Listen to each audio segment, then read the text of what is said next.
오늘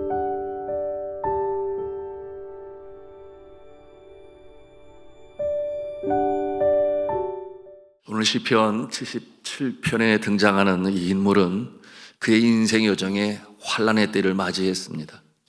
그가 스스로 해결할 수 없으니 여호와를 경외하는 자로서 당연히 하나님 앞에 나아가지요.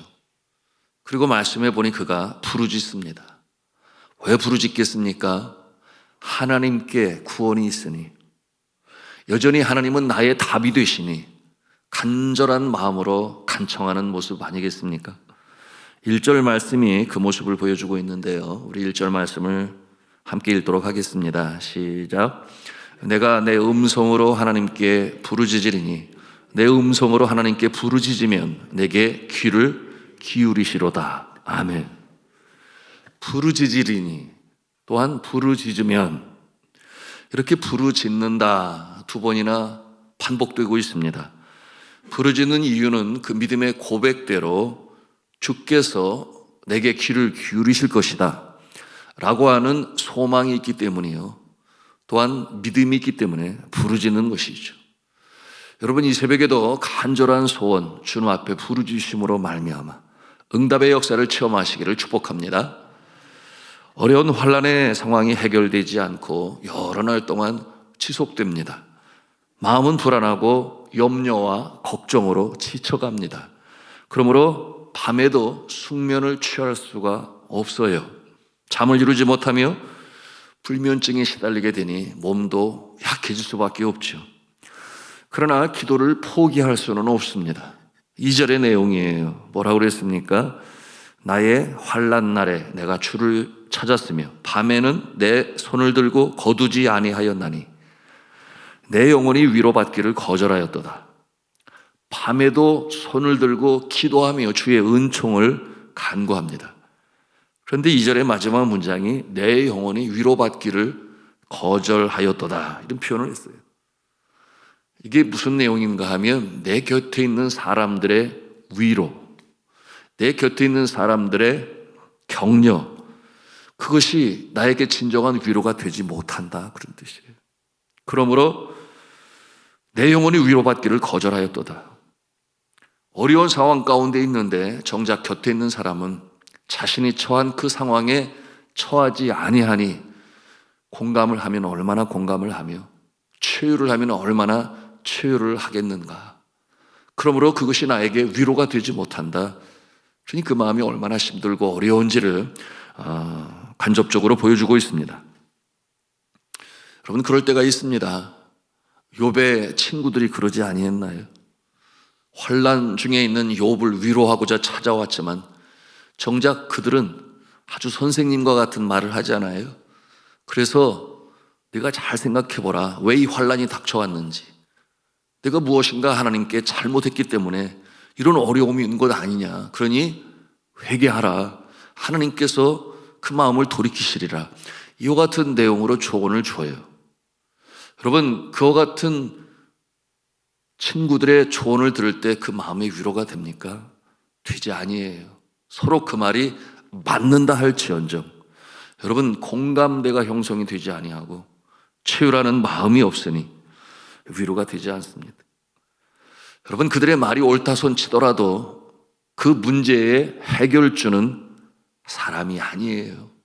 오직 하나님만이, 생사복을 주장하시고 다스리시는 하나님만이 해결주가 되십니다. 그러므로 이 가족과 친구의, 욥의 친구들처럼 말이죠, 그와 같은 위로하고자 하는 자는 공감하고 채우라고, 그러므로 그 마음을 함께하는 모습이 꼭 필요한데, 그러므로 성경은 뭐라고 말씀을 하는가 하면 로마서 12장 15절이죠. 즐거워하는 자들과 함께 즐거워하고 우는 자들과 함께 울라 그랬습니다. 감정적인 공감과 체휼이 우선적인 것임을 우리에게 말씀하는 것이죠. 자, 이 환난 가운데서 해결이 되지 아니하니 이 시편 기자는 생각을 해요. 내가 하나님께 버림받은 것은 아닌가?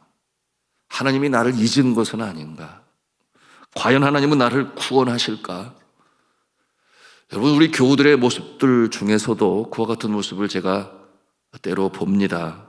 큰 환난을 당하고 놀람과 두려움으로 인하여 주님 앞에 나와 새벽 제단을 쌓고 간절히 간청을 해요.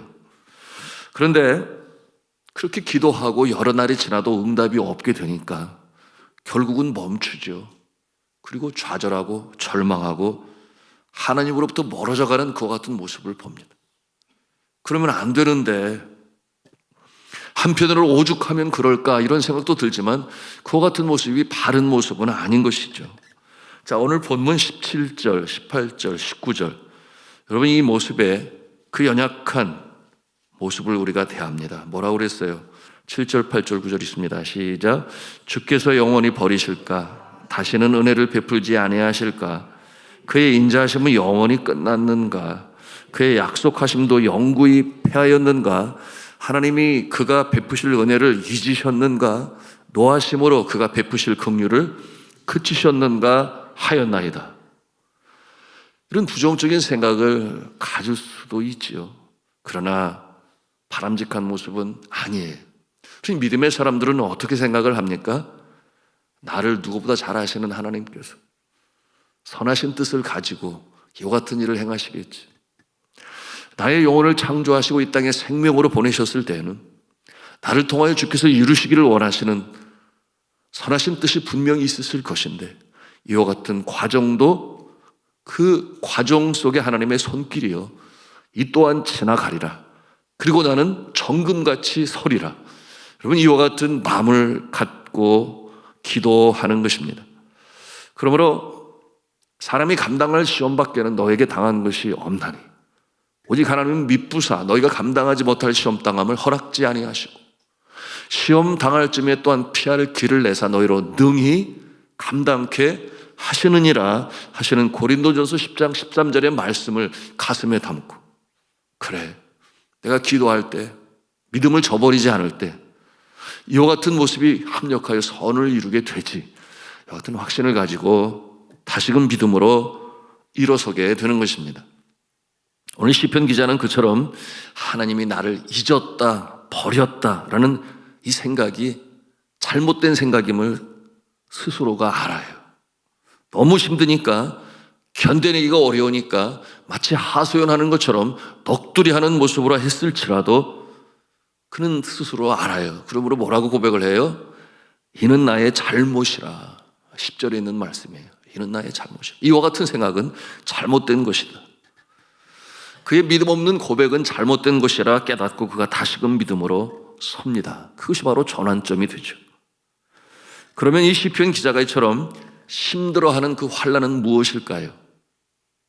오늘 말씀을 살펴볼 때 알 수가 없어요. 도대체 어떠한 환난 가운데 그가 그처럼 어려움 속에 거하고 있는 것일까?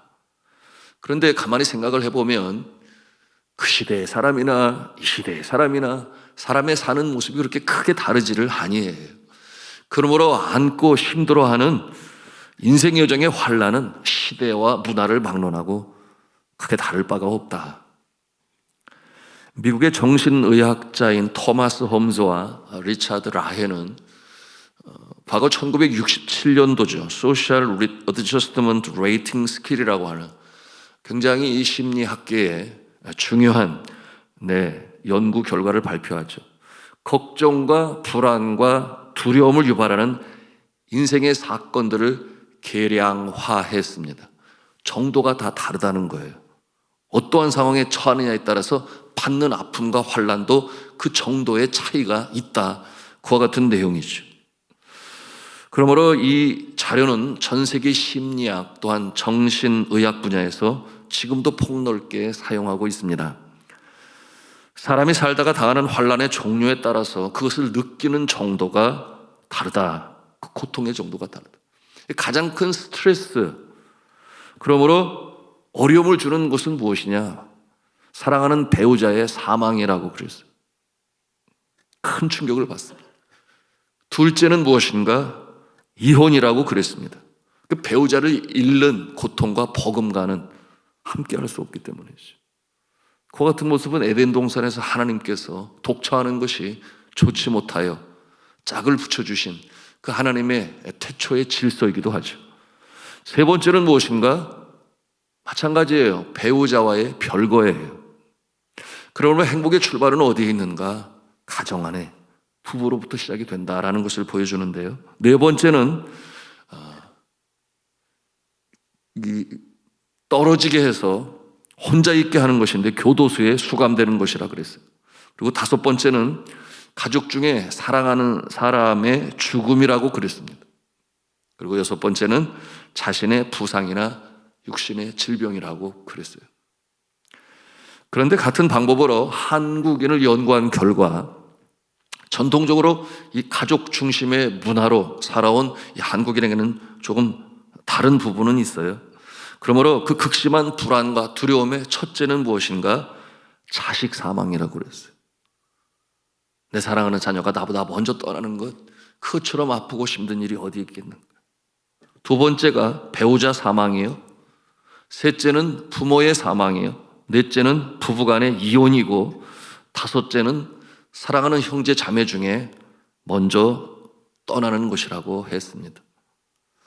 중요한 것은 이 믿음의 사람들은 이와 같은 상황 가운데 어떻게 이겨내며 극복할 수 있는가? 그거 아니겠습니까? 성경은 이에 대해서 말씀을 합니다. 마음의 즐거움은 양약이 될지 몰라도 심령의 근심은 뼈를 마르게 하느니라. 이 근심과 염려, 걱정은 여러분 해악한 것인데, 여러분 인간이 연약하니 그 같은 상황에 처합니다. 그럼에도 불구하고 모든 지킬 만한 것들 중에 너의 마음을 지키라. 생명이 그러니 예수 남이니라. 여러분 잠언 4장 23절의 말씀을 통하여 우리에게 이 마음을 다스리는 것은 너무 중요하다, 그렇게 말씀하고 있습니다. 두려움과 근심, 걱정과 불안에서 이 마음을 지키지 못하면 육신적인 질병으로 이어지기 마련이죠. 더 불행한 것은 그 위태한 심령 가운데 사단이 틈타는 것입니다. 그러므로 여러분 우리가 마음을 지킬 수 있어야 합니다. 오늘 시편 기자는 우리에게 제시합니다. 자신의 이와 같은 이 비판적인 생각과 비관적인 생각, 믿음 없는 이 모습은 잘못된 것이다.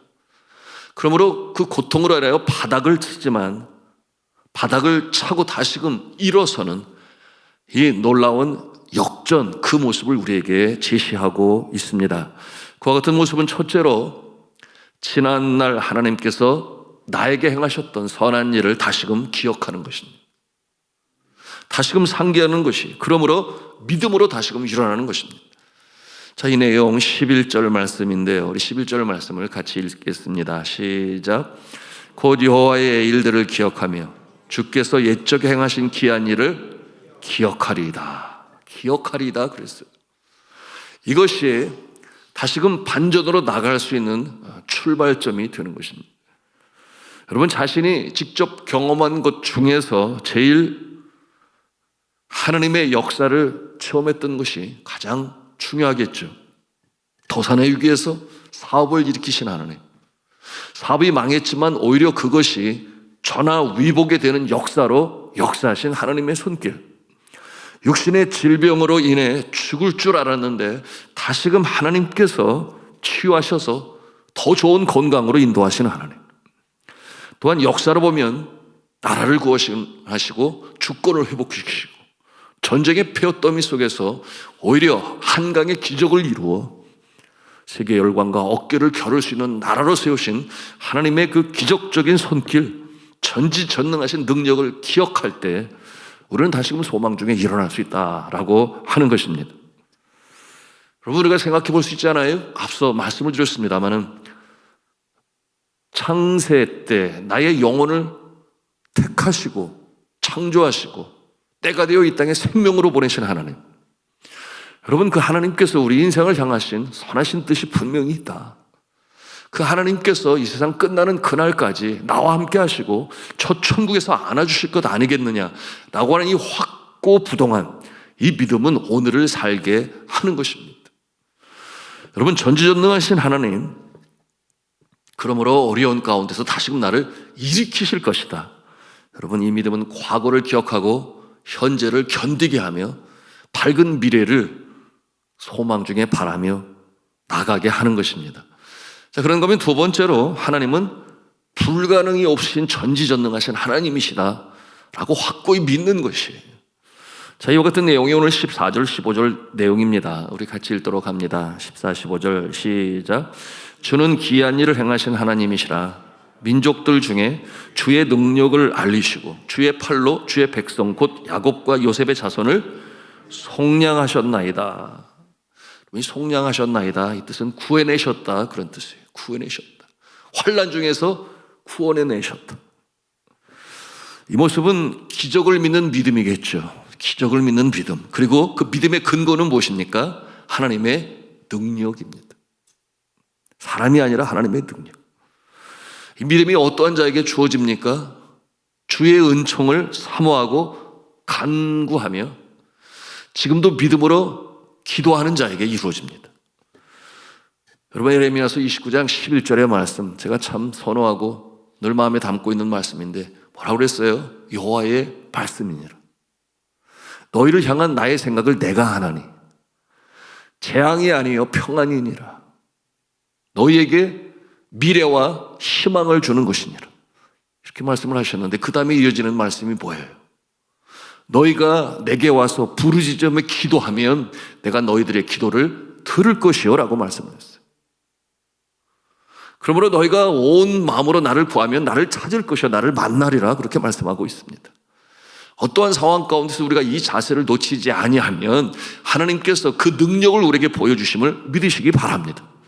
그러므로 이 새벽에도 주 앞에 나와 기도하는 것 아니겠습니까? 세 번째로 여호와 하나님은 오늘도 내 영혼을 지키시며 또한 인도하시는 목자가 되십니다. 이와 같은 믿음을 갖는 것이에요. 여러분, 양에게는 목자가 필요하죠. 왜냐하면 양은 어디로 가야 할지 갈 바를 잘 알지를 못해요. 그런데 하나님은 목자가 되시기 때문에 목자의 인도함을 받는 자는 안전한 가운데 푸른 초장에 눕기도 하고 쉬기도 하고 물가로 인도하시는 주님의 손길을 체험한다는 것이죠. 자, 오늘 말씀에는 20절에 있는 내용이에요. 20절 말씀 뭐라고 그랬습니까? 주의 백성을 양떼같이 모세와 아론의 손으로 인도하셨나이다. 주의 백성을 양떼같이라고 그랬어요. 바로 우리의 모습이 그러한 것이죠.